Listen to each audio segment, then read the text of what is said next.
에베소 5장 8절로 14절 천천히 같이 읽겠습니다. 정말 이 에베소서를 묵상하고 기도할 때마다 마음에 찔림이 있고 도전이 있고 감격이 있습니다. 자, 우리 같이 읽습니다. 너희가 전에는 어둠이 되니 이제는 주 안에서 빛의 장애를처럼 행하라. 빛의 열매는 모든 착함과 의로움과 진실함이 있느니라. 주를 기쁘시게 할 것이 무엇인가 시험하여 보라. 너희는 열매 없는 어둠에 참여하지 말고 도리어 실망하라. 그들이 은근히 행하는 것들은 말하기도 부끄러운 것들이라. 그러나 실망을 받는 것은 모든 빛으로 말미암아 드러나나니 드러나는 것마다 빛이니라. 그러므로 오히려 이 시리를 잠자는 자여 깨어서 죽은 자들 가운데서 일어나라. 그리스도께서 너희에게 비추이시라 하시느니라. 아멘. 요한복음 1장 5절에 보면은 빛이 어둠에 비치되 어둠이 깨닫지 못하더라. 저는 이해가 잘 안 되는 그런 말인데요. 빛이 있어도 어둠이 알지 못한다. 왜 그럴까요? 왜 빛이 왔는데 어둠이 깨닫지 못할까? 자, 여기에 스위치를 내리면 끔끔해져요. 끔끔해졌다가 갑자기 불을 켜면 어떻게 해요? 환해지죠. 어둠이 물러가죠. 이게 빛이 어둠에 비쳤는데 어둠이 깨닫지 못한다. 이거는 빛과 어둠은 짐승들도 아는 거 아닙니까? 새벽이 되면 꽃기호 하고요. 저녁이 되면 다 들어가고. 그런데요, 이 말은 뭐냐면은 영에 관한 얘기를 얘기하는 거죠. 영혼이 죽었다. 어둠이 알지 못하는 것은 영이 죽은 자이기 때문에 알지 못한다는 거죠. 여러분, 공동묘지에 가면은 자, 여기 빛이 왔다. 일어나라. 무덤 속에 잠자던 자들이 일어날 수 있습니까? 그렇죠? 죽은 자들은 말이 없어요. 자, 빛이 어둠에 비쳤는데 어둠이 깨닫지 못한다 하는 건요. 자, 여러분 보세요. 자, 어둠 또 빛이 있습니다. 자, 어둠이라는 건 뭡니까? 어둠의 자식. 이거 뭡니까? 제 자식. 마귀의 자식이죠. 마귀라는 놈의 자식이다. 그렇죠? 빛의 자녀는 뭡니까? 하나님의 자녀죠. 그러니까 자, 아무리 이 어둠의 자식들이 빛이 왔는데 깨달을 수 있겠느냐? 마귀의 자식이. 마귀의 컨트롤을 받는 사람이 어떻게 빛을 알아볼 수 있겠느냐? 모르는 거죠. 죽었기 때문에 모르는 겁니다. 어둠의 자식이 아무리 머리가 좋고 시력이 막 독수리 매 눈보다 더 좋다 해도 빛을 볼 수 있습니까? 보지 못해요. 아무리 노력해도 빛을 보지 못해요. 어둠의 자식은 보지 못한다. 그렇죠? 그러니까 여러분, 아이들이 태어날 때 두 눈을 가지고 태어납니다. 그러니까 이 나를 케어해주는 엄마가 나의 엄마구나. 또 엄마와 함께 자기를 돌보니까 아빠구나. 아는 거죠. 태어날 때부터 눈을 뜨고 태어나는 거죠. 태어나니까. 그런데 문제는 이 어둠의 자식들은 원래가 뭡니까? 태어날 때 하나님을 몰라요. 모르고 태어나는 겁니다. 여기 죽은 상태로 태어나는 거죠. 그러니까 빛이 와도 어둠은 빛을 깨닫지 못한다. 그렇죠? 그래서 오늘 중요한 말씀이 8절 말씀 볼까요? 너희가 전에는 어둠이더니 이제는 주 안에서 빛이라. 빛의 자녀들처럼 행하라. 그렇죠? 어둠의 자식이었는데 이제는 뭡니까? 빛의 자녀가 됐어요. 빛의 자녀. 자, 우리는 바울이 뭐라 그래? 창세전에 하나님 우리를 예정하시고, 그렇죠? 다윗은 어머니의 태중에서 이미 나를 아셨다. 이미 나를 아셨다. 또 세례요한은 뱃속에 있을 때 봅니까? 이미 이 땅에 오신 메시아를 알아보았다. 그러니까 우리가 이미 태어날 때부터 뭡니까? 성분이 달라요. 출신 성분이 다르다는 거죠. 그래서 어둠의 지배를 받으면은, 마귀의 지배를 받으면은, 마귀를 컨트롤하면 어떻게 돼요? 시력이 없어. 보지 못해. 그러니까 어떻게 해요? 길을 찾지 못하고 여기가 골짜기인지 여기가 구덩인지 여기에 바위가 벽이 가로막고 이런지 모르잖아요. 그러니까 이리 갈까 저리 갈까 차라리 돌아갈까 길을 찾지 못해. 방황하는 겁니다. 인생을 왜 사는지 왜 먹는지 모르는 거예요. 그렇게 어떻게 해요? 우리 어른들이 옛날에 노세 젊어서 노세 늙어지면 못 나가니 그렇게 사는 거예요. 인생을 뗄때려더라 개설해서 하고 사는 거죠. 결국 그러다가 길을 찾지 못하고 방황하다가 어둠에 끌려서 어디로 갑니까? 이거 결국 심판이죠. 이건 지옥으로 가는 거죠. 지옥으로 끌려가는 마귀의 제물이 되고 마는 거죠. 그래서 요한일서 2장 11절 보면은 그의 형제를 미워하는 자는 어두운 가운데 있고 또 어두운 가운데 행하여 갈 곳을 알지 못하나니 이는 어둠이 그의 눈을 멀게 했다. 자, 형제를 미워하는 자는 어둠의 자식이고 어둠 가운데 있고 그래서 갈 곳을 알지 못하니 어둠이 이 마귀란 놈이 눈을 멀게 했다. 자, 이게 참 엄청 찔리는 그런 말씀이죠. 형제를 미워하면 안 돼. 그죠? 미워하지 마라. 죄가 미운 것이지 형제가 미운 것은 아니다. 자, 문제는 그렇다면 우리는 이 어둠의 자식은 뭡니까? 죽은 자라. 죽은 자. 그런데 빛의 자녀가 됐는데도 불구하고 어두컴컴하게 사는 사람들이 있어요. 희미하게 사는 사람들. 이게 주의 자식인지 마귀의 자식인지 그죠? 주님에 속한 자인지 세상에 속한 자인지 그런 자들이 교회도 많이 있다. 그렇죠? 문제는 이건 뭡니까?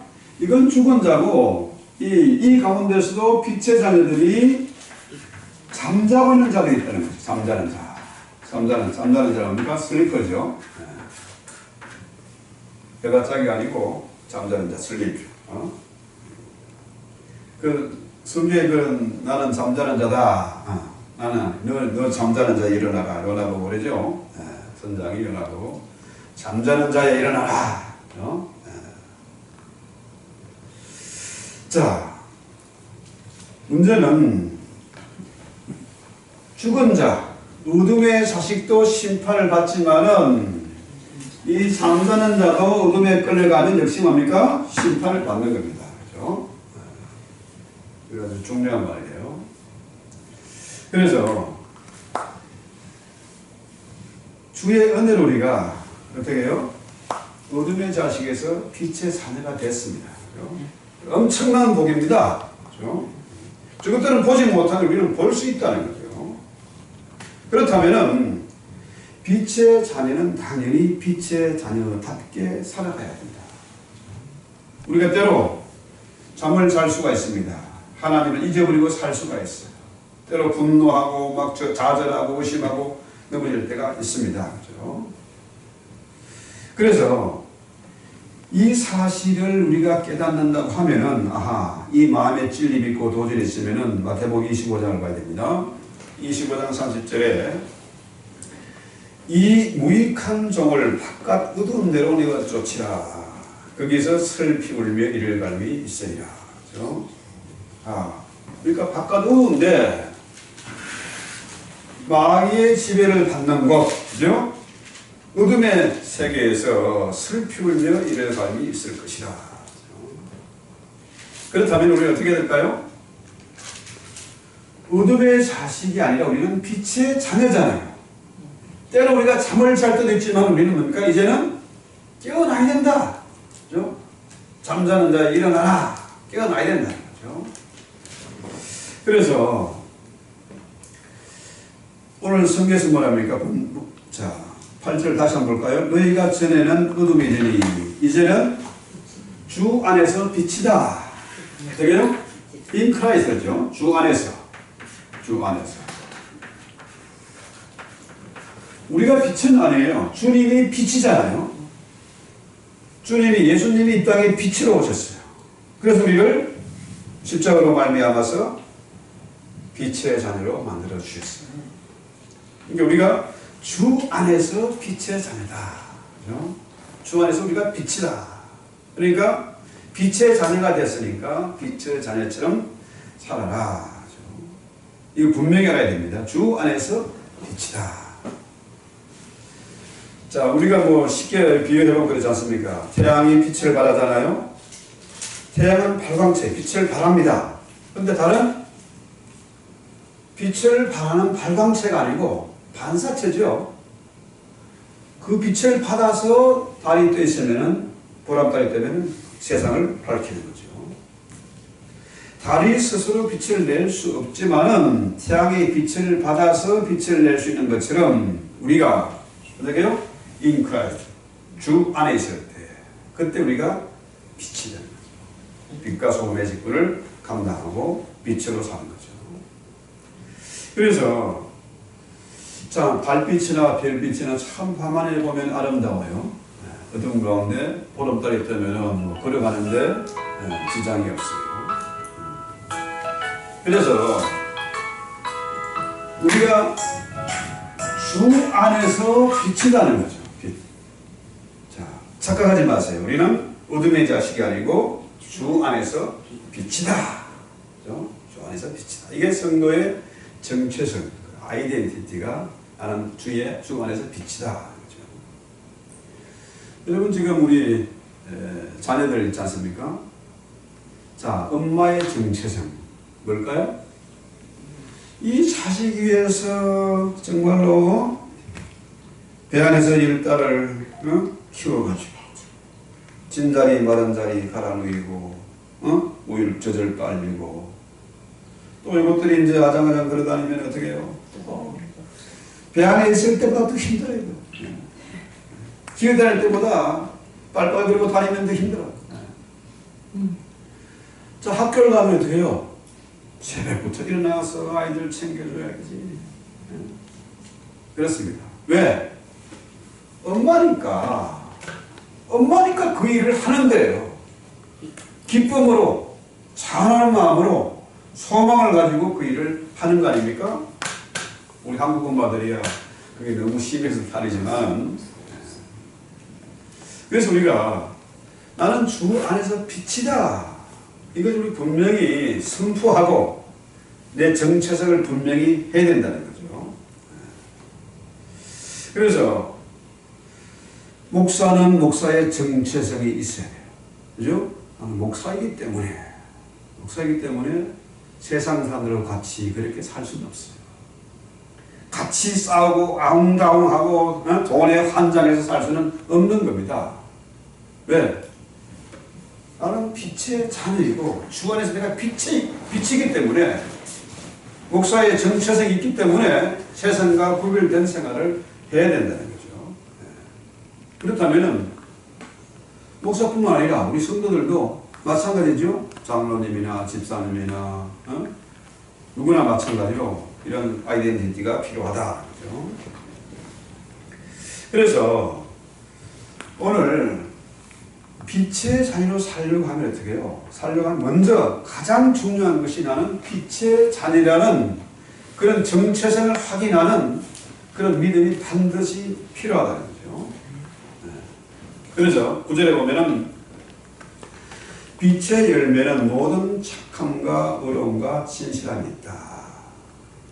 이게 빛의 열매는 뭐냐? 모든 착함과 의로움과 진실함이다. 그렇죠? 자, 여러분 정말 빛이 무엇인지 빛의 정체성을 확실하게 보여주는 분은 누굽니까? 예수님이에요. 주님이 이 땅에 빛으로 오셨습니다. 빛이 무엇인지를 확실하게 보여줬어요. 그런데 빛이 세상에 오니까 요한복음 1장 뭐라고 해요? 어둠이 깨닫지 못하고 오히려 빛의 자녀로 살려고 하는 것이 아니라 어떻게 해요? 주님을 미혹하고 죽이려고 하고, 그렇죠? 어둠 속으로 빨려 들어가는 거죠. 그래서 우리는 주님이 뭐라고 해요? 너희는 세상의 빛이다. 너희는 세상의 빛과 소금으로 살아라. 자, 이 말씀 앞에 우리가 찔림이 있잖아요. 우리가 세상의 빛인데 그 어두운 가운데 주님의 빛을 내가 주님의 조금이라도 비춰야 되는데 그걸 못하고 있잖아요. 세상과 같이 짝해가지고 살아가니까 참 부끄러운 거죠. 그래서 몇 절인가 잠깐 볼까요? 그러니까 빛의 열매는 모든 착함과 의로움과 진실함인데 그렇다면 어떻게 해요? 할 일은 뭡니까? 10절에 주를 기쁘시게 할 것이 무엇인가 시험하여 보라. 자, 주님이 기뻐하시는 일은 뭘까요? 우리를 향해서 기뻐하는 일? 빛의 열매를 맺는 거죠. 이렇게 너희는 열매 없는 어둠 일에 참여하지 말고 오히려 책망하라 그러잖아요. 11절에 너희는 열매 없는 어둠의 일에 참여하지 말고 도리어 책망하라. 그런데 자, 저희들이 하는 일은 뭐냐? 저희들은 12절에 그들이 은밀히 행하는 것들은 말하기도 부끄러운 것들이다. 저들이 하는 일 뭘까요? 자, 3절에 나오죠. 5장 3절에 음행과 온갖 더러운 것과 탐욕과 이런 것들. 그렇죠? 또 4절에 누추함과 어리석은 말이나 희롱의 말이 마땅치 않다. 이런 더러운 질. 이게 사실 음행에 관한 문제거든요. 차마 입에도 담기 어려운 그런 더러운 짓을 하고 있다는 거예요. 악한 짓을 하고 있다. 그래서 꼭 뭡니까? 지금 이 말씀 앞에 우리가 이게 너 들으라고 하는 얘기가 아니고 나 들으라고 하는 얘기잖아요. 그죠? 나에게. 그래서 자, 이 말씀 앞에 우리가 찔림 있고 도저히 있다고 하면 우리는 뭡니까? 적어도 죽은 자는 아니지요. 잠자는 자도 아닙니다. 그죠? 아직 우리 안에 주님이 계시다는 증거예요. 그죠? 자, 잠자는 자. 아직 잠을 자고 있을 때가 있다는 거죠. 잠자다가 이 말씀 앞에 불떡 일어난 거 아닙니까? 자, 하나님은 14절에만 뭐라 그래요? 14절에 그러므로 이르시기를 잠자는 자여 깨어서 죽은 자들 가운데서 일어나라. 그렇게 너희에게 비추시라. 주님의 빛은 지금도 비추고 있어요. 문제는 잠자고 있으니까 해가 중천에 떴는데도 불구하고 그죠? 잠을 자는 거죠. 잠자는 자. 깨어 일어나라. 그죠?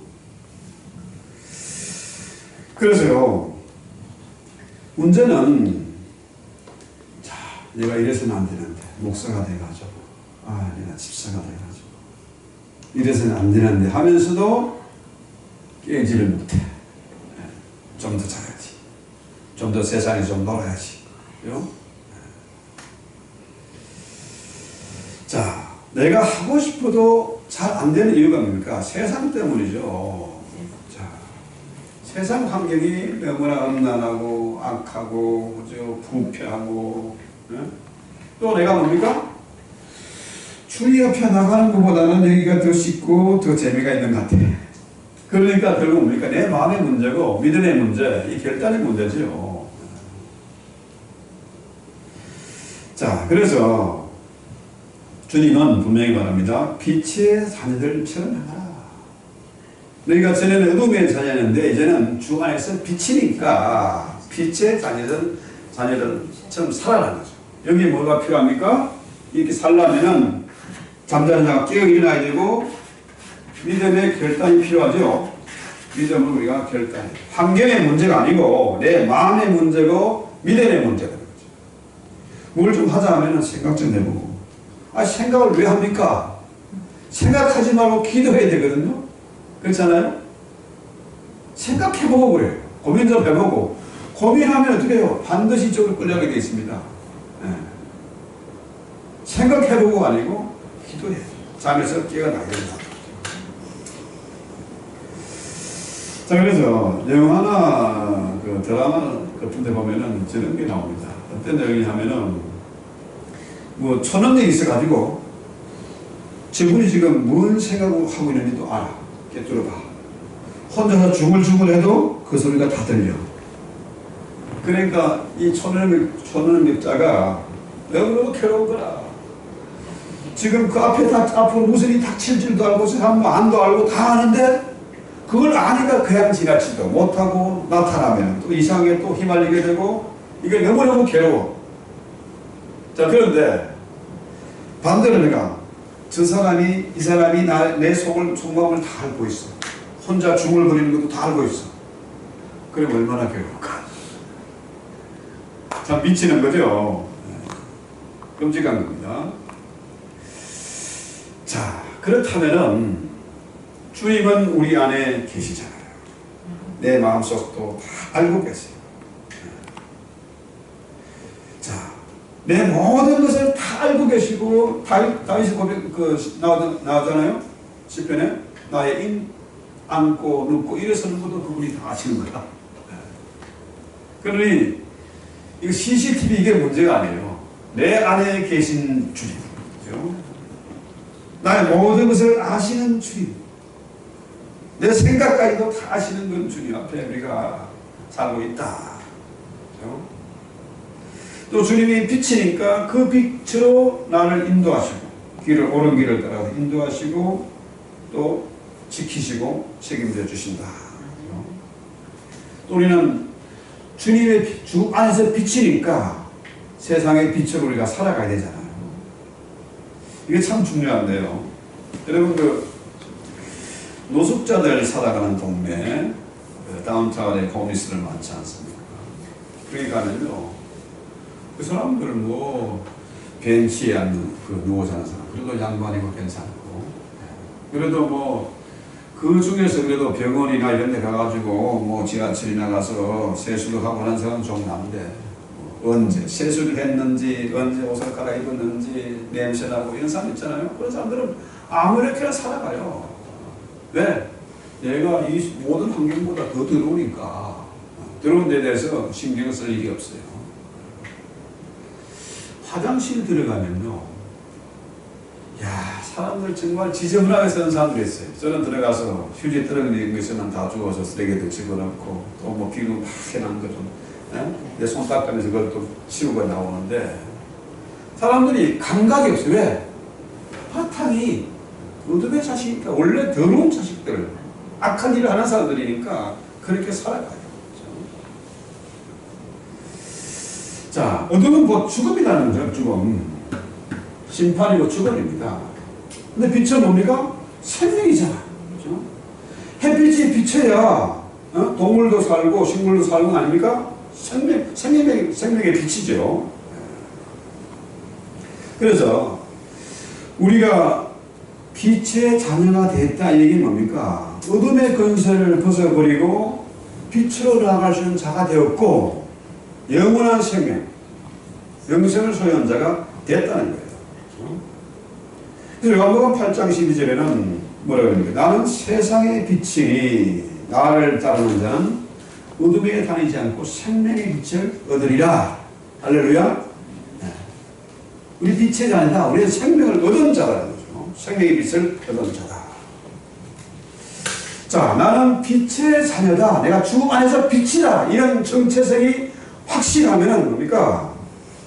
죄가 다가오는 것이 환영. 올라오세요. 이게 아니고 죄가 미워지게 되지 않겠어요? 빛으로 사는 것이 그렇게 어려운 것은 아니다. 이 얘기죠. 왜? 내가 정말로 예수를 믿으면은, 내가 빛의 자녀를 믿으면은 뭡니까? 당연한 거죠. 당연히 나는 주님의 빛으로 자녀를 사는 것이 더 수월하지. 여기 가서 또다시 뒹굴고 시행착오를 겪고 실패하고 낙심하고 또 개공 인생을 또 살아갈 것이냐? 여기보다는 이쪽이 오히려 수월하다는 거예요. 그렇죠? 그래서 10절 말씀에 뭐라고 합니까? 자, 주를 기쁘시게 할 것이 무엇인가 심해보라. 그렇죠? 우리가 빛의 자녀라면은 주님 뭘 기뻐하실지를 생각해 봐야 된다는 거죠. 자, 그러면 주님이 기뻐하시는 일은 뭘까요? 11절에 너희는 열매 없는 어둠 일에 참여하지 말고 도리어 책망하라. 이렇게 다시 말해서 빛의 자녀는 어떻게 해요? 열매를 맺으라는 거죠. 열매. 그죠? 자, 여기는 열매가 있습니까? 없습니까? 이건 없어요. 꽉입니다. 지난번에 불교 얘기했지 않습니까? 무와 공. 아무것도 없어. 낫기. 공. empty. 그죠? 아무것도 안 해요, 그거. 자, 무소유. 금욕, 뭐 어쩌고저쩌고. 고기 안 먹고, 나는 파리도 안 죽이고. 자, 그게 뭔 열매를 맺을 수 있습니까? 다 피우는 거고, 아무것도 없고, 자식도 없고, 마누라도 없고, 아무것도 없어. 남는 게 없다는 얘기죠. 그리고 얼마나 수월할까요, 사실. 세상 걱정도 없고, 처자식도 없고, 그때 목탁이나 두드리면 사람들이 찾아와서, 공양하고, 그죠? 참 그 사람들 편한 사람 같아. 그거 아무나 할 수 있을 것 같아. 그래서 우리는 뭡니까? 빛의 자녀로 살아야 된다는 거죠. 열매를 맺어야 된다. 빛의 열매를 맺어야 된다. 그렇죠? 자, 여러분, 빛을 잃어버리고 어둠 사이에 가면요, 사람이 분별력이 없어요. 뭐가 보여야 뭐 판단을 하지. 뭐가 있어야 어떤 게 좋은 건지 나쁜 건지 알지. 무소유. 그게 중요한 게 아니지 않습니까? 그죠? 그래서 가장 확실하게 우리가 열매를 맺는 방법은 뭐냐? 그죠? 도리어 빛이 있으면 어둠을 자연스럽게 책망하게 되지 않습니까? 내가 저 공동체에 들어가 있어. 그런데 주님이 생각하고 주님이 하는 일을 보니까 자기들과 달라. 가치관이 달라. 정체성이 달라요. 목적도 다르고 가는 길도 다릅니다. 그러니까 어떻게 해요? 미워하는 거죠. 그럼 우리는 그들에게 세상과 다른 가치를 보여주는 것, 빛의 자녀로 살아가는 것, 이걸 확실하게 보여주는 것이 그것을 분명히 어둠을 책망하는 것이 된다. 그렇죠? 그래서 우리는 빛의 자녀니까, 빛이 있으니까 어둠을 밝힐 수 있습니다. 저들은 인생이 뭔지도 모르고 어디서 와서 어디로 가는지도 모르고 짐승처럼 살아가는 사람도 많은데 돼지처럼 맨날 자기 배만 치우고 더 뺏고 더 가지고 사기치고 그러지만은 우리는 뭡니까? 길이 보이니까 진리를 아니까 분별력이 있으니까 그죠? 지혜가 생기는 거죠. 지혜가 생겨요. 그래서 고린도전서 2장 15절에 보면 뭐라고 해요? 바울이 신령한 자는 모든 것을 판단하나 자기는 아무에게도 판단을 받지 않는다. 참 멋있는 말이잖아요. 그죠? 그래서 에베소 5장 13절 한번 다시 볼까요? 자, 그러나 책망을 받는 모든 것은 빛으로 말미암아 드러나나니 드러나는 것마다 빛이니라. 자, 주님이 내 안에 계시고 내가 주 안에서 빛이 되면 어떻게 해요? 그러면은 모든 것이 드러납니다. 감추인 것이 없어져요. 자, 나와 아내 사이에 감출 게 뭐 있습니까? 딴점을 찰 이유가 없어. 거짓말할 이유가 없어. 그죠?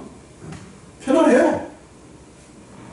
밖으로 나갈 때는 뭐 넥타이가 어떻게 됐는지 뭐가 묻었는지 신발은 제대로 신었는지 하는데 집 안에서는 뭡니까? 편하잖아요. 그래서 하나님이 우리에게 거룩하게 살아라, 빛으로 살아라, 서로 사랑해라, 심지어 원수도 사랑해라, 이 말도 안 되는 같고 도무지 할 수 없을 같지만은 뭡니까? 하나님은 우리를 위해서 생명을 주셨어요. 영생을 주셨습니다. 그죠? 내 모든 허물과 죄악을 다 사하시고 전혀 다른 신분의 사람으로 만들어 주셨어요. 그러니까 그분이 주님이 뭐라 그래요? 내가 거룩하니 너희도 거룩해라. 내가 너희를 사랑한 처럼 너희도 서로 사랑해라. 원수까지도 사랑해라. 이게 어려워 보이지만은 뭡니까? 사실은 아주 심플한 겁니다. 생각을 바꾸면은 여기에 대한 정체성이 확인되고 여기에 대한 믿음이 있으면은 어렵지 않다는 거죠. 자, 한번 예를 들어볼까요? 여기 누가 돈이 좀 있는지 모르겠네요. 한 10원만 좀 빌려주세요. 당장 필요합니다. 급합니다. 죽게 생겼습니다. 그럼 여기 저 만나고 싶은 사람 있겠습니까?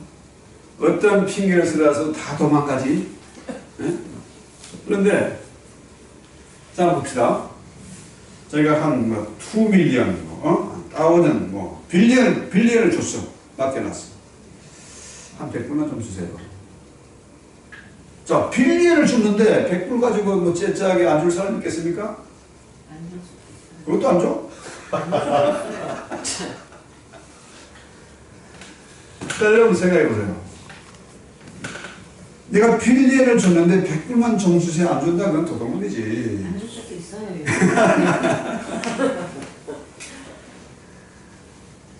이건 당연한 겁니다. 하나님이 우리에게 억만금을 주고 살 수 없는 엄청난 것을 주셨는데 째짝에 100불 가지고 거부할 사람이 있겠느냐. 그건 무리한 요구가 아니라는 거예요. 그래서 바울이 이 엄청난 비밀을 깨달은 겁니다. 그렇죠? 내게 능력 주시는 자에서 내가 모든 것을 할 수 있느니라. 빌립보 4장 13절이죠. 내게 능력 주시는 내가 모든 것을 할 수 있다.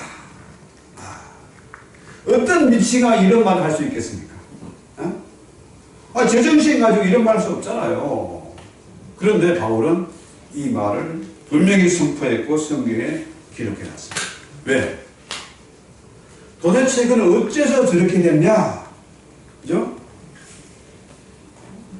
주님도 그러잖아요. 할 수 있거든이 무슨 말이냐? 믿는 자에게 능치 못함이 없다. 주님 어째서 이런 엄청난 말을 할 수 있을까요? 그죠? 그런데 바울은 빌립보 3장 7절에 보면은 무엇이든지 내게 유익하던 것을 내가 그리스도를 위하여 다 해로 여길 뿐더러 또한 모든 것을 해로 여기면 배설물처럼 여긴다. 그죠? 세상 사람들이 그렇게 좋아하는 부와 명예와 권세, 어마어마한 지식, 그거 아무것도 아니다. 그거 똥보다 못한 것이다. 그 얘기잖아요. 아니 도대체 바울이 어째서 저런 바보 같은 말을 했을까?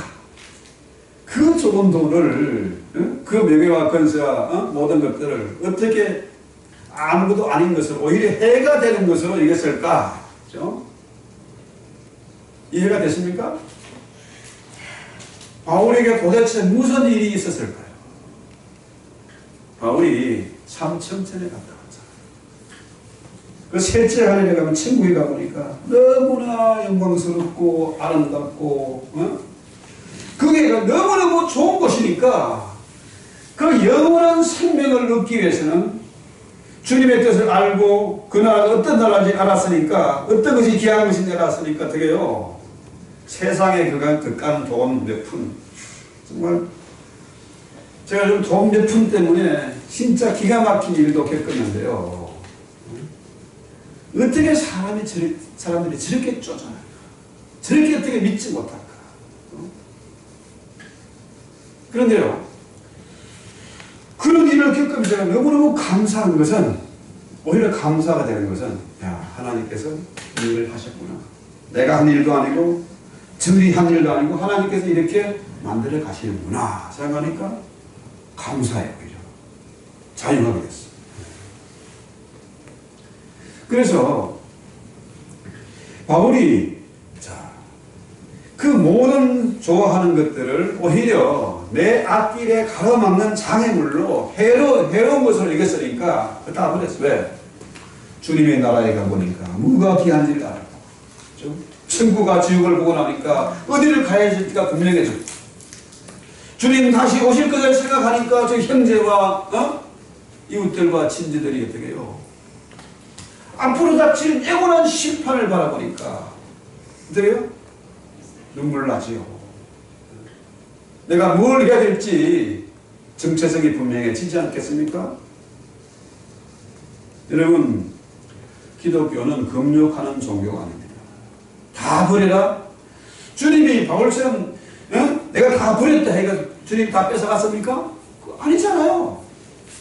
바울처럼 멋있게 산 사람이 없어요. 지금도 종교 갖고 있지 않습니까? 우리 안에 지금도 이런 엄청난 도전과 각성을 주고 있지 않습니까? 기독교는 도를 닦는 그런 종교가 아닙니다. 불교나 유교나 이런 차원의 종교가 아니에요. 자, 마태복음에 감추인 보화의 비유가 나오잖아요. 자, 밭을 갈다 우연히 보화를 발견했어. 어마어마한 보화를 발견하고 나니까 되게요. 전 재산 팔아서 그 밭을 사지 않겠습니까? 안 사는 게 바보지. 그렇잖아요? 너무 엄청난 것이니까. 그래서 주님을 내 안에 모시고 산다는 것, 영원한 생명을 가졌다는 것, 내가 주 안에서 빛이다. 주 안에서 내가 빛이다. 우리는 빛과 소금으로 살아간다. 이것이 얼마나 고차원적인지, 얼마나 고상한 것인지, 얼마나 영광스러운 것인지. 그러니까 어떻게 해요? 바울처럼 그까짓 것 배설물로 여겼다. 자, 그런데 이건 성경의 얘기니까, 바울의 얘기니까 나 같은 거하고 뭔 상관이 있겠어요? 하는 사람 아직 뭡니까? 뭐가 아직도 안 된 거예요? 진짜 보화를 발견하지 못한 사람, 주님을 진짜 만나보지 못한 사람. 그래서 너희는 이 하나님의 말씀, 이 영원한 보화의 가치를 맛보아 알아는 거죠. 맛을 봐야, 진짜 맛을 먹어봐야 맛을 아는 것이지. 주님 앞에 깊이 들어가면 들어갈수록 내 다 뺏기는 게 아닙니다. 더 어마어마한 것을 가지게 되고 자유하게 되는 거죠. 그래서 이것은 사실 뭡니까? 이건 환경 때문에, 남편 때문에, 아내 때문에, 너무 그런 왼수가 된 자식남 때문에 이런 게 아닙니다. 결국은 뭡니까? 나의 믿음에 관한 문제, 자신의 문제입니다. 그렇죠? 자, 여러분, 너희가 지내는 어둠이든지 이제는 주 안에서 빛이다. 그런데 여러분, 주님의 자녀, 빛의 자녀가 되고자 노력했습니까? 노력합니까? 노력한다고 되는 건 아니잖아요. 믿음으로 아멘. 아멘 하면 끝나는 거예요. 자, 바울이 말하는 이전 것은 지나가서 보라 새 것이 되었도다. 새로운 피조물이 되기 위해서 노력했습니까? 노력한다고 되는 게 아닙니다. 믿음으로 아멘 하면 되는 거죠. 그렇죠? 자, 바울처럼 여러분은 자신이 옛사람을 십자가에 못 박고 나를 죽이고 주님과 함께 살려고 노력했느냐? 인간의 노력으로 되는 문제는 아닙니다. 아무리 출신 성분이 좋고 머리가 좋고 시력이 좋아도 노력해서 되는 게 아니다. 아멘하고 믿으면 되는 거죠. 자, 그래서 교회에 다닌다고 신앙생활 한다고 그게 빛의 잔을 사는 것은 아니다. 죄를 이기고 어둠을 물리치고 빛의 자녀로 살겠다는 그런 확신한 결단, 그 믿음, 그것이 바로 능력이다. 그래서 마지막으로 한번 봅시다. 14절. 이러므로 잠자는 자여 깨어서 죽은 자들 가운데서 일어나라. 그리스도께 너에게 비추시라. 이제는 이 잠자는 자리에서 우리가 깨어 일어나야 된다는 거예요. 죽은 자는 아니니까, 지금 잠자고 있으니까, 주님의 자녀니까, 빛의 자녀니까 이제 깨어 일어나라는 거예요.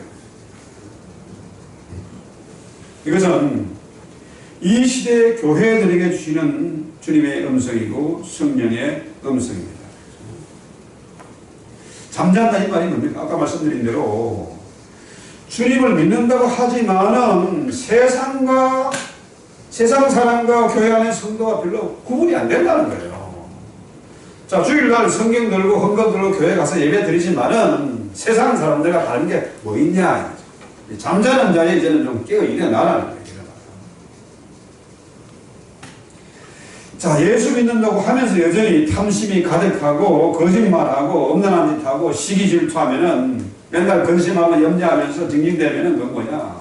그건 잠자는 자예요. 깨어 일어나라는 거예요. 죽은 자들 가운데서 일어나라는 거예요. 그래서 미국의 유명한 방송 설교가 짐 베이커라는 목사님이 있는데요. 이분이 진짜 엄청난 일을 했습니다. 세계적인 명성을 얻었습니다. 어느 정도냐 하면은요, 직원이 3,000명입니다. 1년에 1억 9천만 달러 예산을 투입했습니다. 200개가 넘는 TV 채널을 통해서 방송 설교를 했습니다. 너무 바빠서 하루 16시간 일하다 보니까 조용히 앉아서 성경 읽을 시간도 없었고 골방을 찾아 기도하는 시간도 가질 수가 없었고 그러다 보니 지쳐있다 보니까 뭡니까? 마귀의 유혹이 찾아오는 거죠.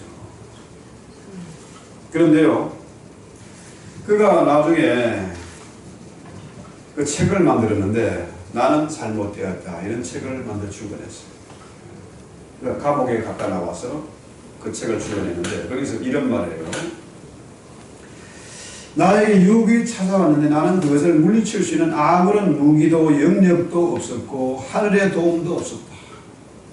그의 대단한 명성도 자신을 죄에서 지켜주지 못했다. 어마어마한 교회를 만들어서 엄청난 사역을 한 것도 제 유혹에서 이길 수 없었다. 오직 항상 세상 끝날까지 함께 하시는 주님만이 자신의 은밀한 죄를 물들여 주었고 해결해 주었다. 자, 그래서 우리는 세상의 부귀와 영화와 근세, 명예 이런 것 별로 중요하지 않습니다. 오직 뭡니까? 우리의 능력은 임마을 하나님, 하늘과 땅의 근세를 우리에게 주어서 세상 끝날 때까지 함께 하시는 주님만이 우리의 능력이다. 그래서 우리가 이제는 잠자는 자리에서 깨어 일어나야 된다.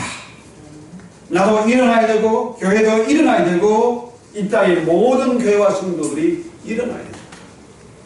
정말 세상은 갈 때까지 갔고 미쳐 돌아가고 있고 어디에도 길이 없고 소망이 없지만 오직 뭡니까?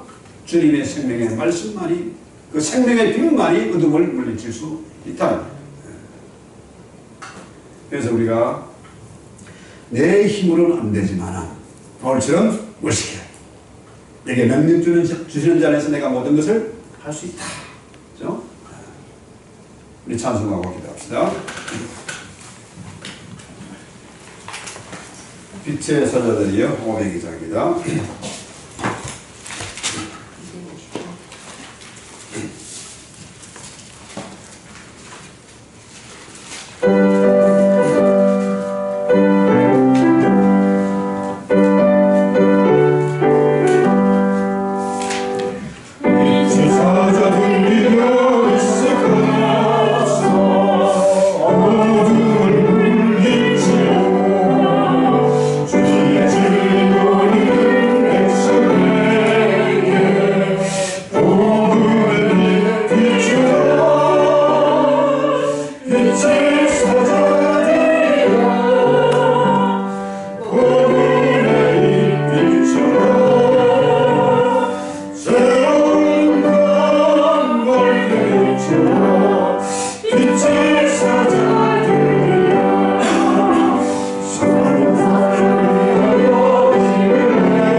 우리가 아무리 많은 지혜와 능력과 산을 옮길 만한 믿음이 있다 할지라도 주님이 내 안에 계시면 아무것도 아님을 압니다. 어떤 자리, 어떤 명예, 어떤 권력을 가지고 있다 할지라도 주님 바라보지 않으면 우리가 아무리 빛으로 가려고 해도 갈 수가 없는 그런 존재임을 고백합니다. 이 시간 기도할 때에 믿음의 눈으로 주님을 바라보게 하옵소서.